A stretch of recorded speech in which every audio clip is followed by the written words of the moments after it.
ॐ भूर्भुवः स्वः तत्सवितुर्वरेण्यं भर्गो देवस्य धीमहि धियो यो नः प्रचोदयात्। जय श्री कृष्ण मेरे सनातनी बंधुओं। महाभारत के पिछले अंकों में हम लोगों ने अध्ययन किया कि किस प्रकार पांडु जो है, जो कि किंदम ऋषि के द्वारा श्रापित थे, वे अपनी दूसरी पत्नी माद्री के साथ सहवास करते हैं और श्राप के अनुसार उनकी तत्काल मृत्यु हो जाती है। और मृत्यु के पश्चात जो है उसी पर्वत पर जो है वहाँ पांडु का दाह संस्कार किया जाता है और उनकी दूसरी पत्नी माद्री को भी उनकी इच्छा के अनुसार पांडु के साथ उसका भी दाह संस्कार कर दिया जाता है। इस अंक महाभारत के इस अंक में हम लोग अध्ययन करेंगे किस प्रकार जो है वो पांडु के मृत्यु के पश्चात कुंती एवं सभी पांडु पुत्र जो है वो हस्तिनापुर राजमहल की ओर वापस लौट जाते हैं। जब पांडु की मृत्यु हो जाती है तो हम लोग जानते हैं कि उनके साथ बहुत सारे ऋषि मुनि जो है साथ में निवास करते थे। तो पांडु के मृत्यु के पश्चात वो सभी ऋषि मुनि कुंती को ये सलाह देते हैं कि चूँकि अब पांडु की मृत्यु हो गई है, इसलिए आपको अपने सभी पांचों पुत्रों के साथ हस्तिनापुर राजमहल में लौट जाना चाहिए। कुंती इसमें सहमति देती है और इसके पश्चात जो है वो पांडु एवं माद्री दोनों की अस्थियां जो है वो एकत्रित की जाती हैं।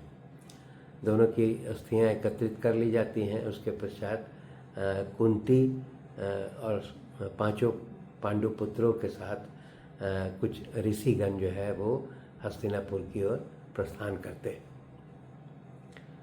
जब ऋषिगण जो है वो हस्तिनापुर पहुंचते हैं, जब वहाँ जानकारी मिलती है तो भीष्म पितामह, धृतराष्ट्र, विदुर, दुर्योधन इत्यादि सभी लोग जो है कुंती एवं पांचों पुत्रों का स्वागत करने के लिए आते हैं।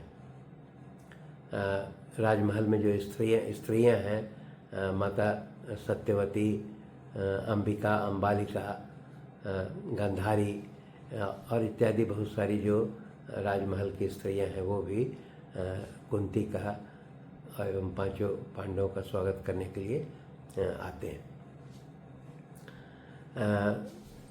इनका स्वागत सत्कार करने के पश्चात ऋषिगण जो है वो भीष्म पितामह से उनकी मुलाकात होती है और ऋषिगण जो है वो परिचय देते हैं कुंती के साथ जो पांचों पुत्र हैं उनके बारे में परिचय देते हैं। वो बताते हैं कि जो सबसे बड़ा युधिष्ठिर है वो धर्म के प्रभाव से उत्पन्न हुआ है। उसके पश्चात जो भीम है वो वायु के प्रभाव से उत्पन्न हुआ है और अर्जुन इंद्र के प्रभाव से उत्पन्न हुआ है, तथा दोनों नकुल और सहदेव जो है वो माद्री के गर्भ से अश्विनी कुमारों के मदद से ये उत्पन्न हुए हैं। इस प्रकार वो बताते हैं कि ये पांचों पुत्र जो है वो पांडु के पुत्र विधिवत उत्पन्न किए गए हैं। और यहाँ पर एक चीज़ और जो है स्मरण करना आवश्यक है कि पांचों पांडव पुत्र जो थे, युधिष्ठिर, भीम, अर्जुन, नकुल, सहदेव, उनमें उनके उम्र में लगभग एक एक वर्ष का अंतर था। तो इस समय जो हस्तिनापुर जिस समय पहुंच रहे हैं पांचों पांडव पुत्र, उसमें युधिष्ठिर का उम्र लगभग 16 वर्ष से अधिक है। तो इस प्रकार जो है भीम का 15 वर्ष, अर्जुन का 14 वर्ष और उसके बाद नकुल का 13 वर्ष और सहदेव का 12 वर्ष, ये हम लोग उनका उम्र मान सकते हैं कि उस समय रहा होगा। इसके अलावा जो है फिर वो ये बताते हैं ऋषिगण जो है भीष्म पितामह को कि पांडु का जो है वो आज से 17 दिन पहले जो है उनकी मृत्यु हुई थी। और इसको ऐसे समझ सकते हैं कि पांडु के मृत्यु के 17 दिन के पश्चात जो है वो कुंती और सभी पांडु पुत्र जो है वो हस्तिनापुर पहुंच जाते हैं। तो उसमें ऋषिगण जो है फिर वो पांडु और माद्री की अस्थियां को जो है वो जो उन्होंने संरक्षित करके लाया था वो जो है धृतराष्ट्र को सौंप देते हैं और वो बताते हैं कि ये पांडु और माद्री की अस्थियां हैं। और फिर वो सलाह देते हैं कि आप नियमानुसार जो क्रिया करना चाहते हैं वो आप कर सकते हैं। तो इस प्रकार जो है वो ऋषिगण भीष्म पितामह को इस प्रकार जो है वो जानकारी दे करके फिर वो अपने आश्रम को लौट जाते हैं।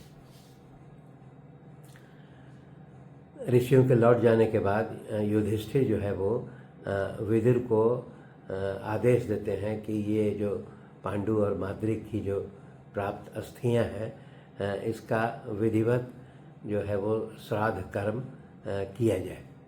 तब इसके पास उसमें दिया गया है कि फिर से उन अस्थियों को पूरी तरह से विधिवत उनका संस्कार करके और फिर वो उनका दाह संस्कार किया जाता है, पूरा श्राद्ध कर्म किया जाता है। और श्राद्ध कर्म में करने के पश्चात वो सभी के द्वारा माने उसमें जलांजलि दी जाती है। जल अर्पित करने का जो विधिवत उस समय ये नियम रहा होगा कि श्राद्ध कर्म करने के पश्चात जल अर्पित करते हैं। तो सभी जो राजमहल के लोग हैं, पुरुष और स्त्रियां जो है उनको विधिवत जलांजलि देते हैं। इसके पश्चात फिर जो है वो यहाँ पर यह भी बताया गया है कि इन अस्थियों का दाह संस्कार करने के पश्चात 12 दिन जो है वो जो आज के दिन में हम लोग सूतक मनाते हैं जिसको छुतका कहते हैं, तो वो 12 दिन जो है वो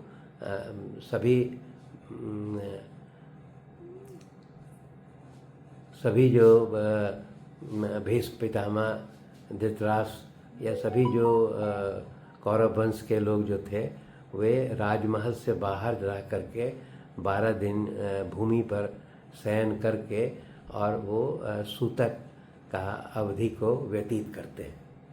और उसके पश्चात 12 दिन जब सूतक की अवधि जो है वो पूर्ण हो जाती है तब सभी जो है स्त्री पुरुष जो है वो राजमहल में प्रवेश करते हैं। तब यहाँ पर जब राजमहल में जब प्रवेश करते हैं तब यहाँ पर एक चीज़ दिखाया गया है, बताया गया है कि वेद व्यास वहाँ उपस्थित हैं। तो वेद व्यास जो है वो माता सत्यवती को कहते हैं कि अब तुम लोग के सुख के दिन बीत गए हैं और भयंकर विनाश होगा। और वो इस तरह का भविष्यवाणी करते हैं कि तुम्हारा पुत्र दुर्योधन जो है वो पूरी तरह से वंश के नाश का ये जो है वो कारक बनेगा। इसीलिए वो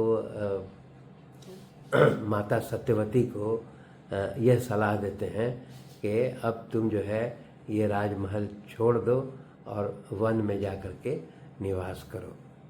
तब यहाँ पर दिया गया है कि वेद व्यास के सलाह को मानते हुए माता सत्यवती जो है उनकी 2 बहुएं थी,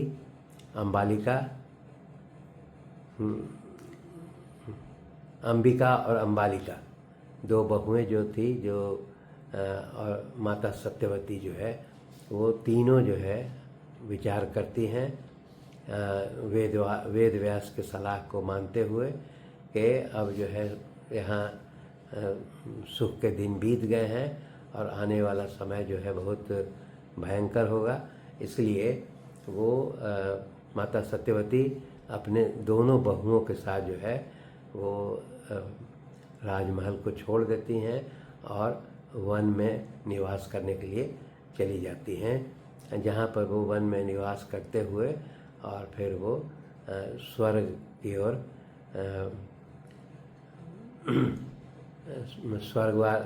स्वर्ग की ओर आरोहण करती हैं, स्वर्ग में चली जाती हैं। तो इस प्रकार इस अंक में यहीं तक हम लोग अध्ययन करेंगे, शेष अगले अंक में। धन्यवाद।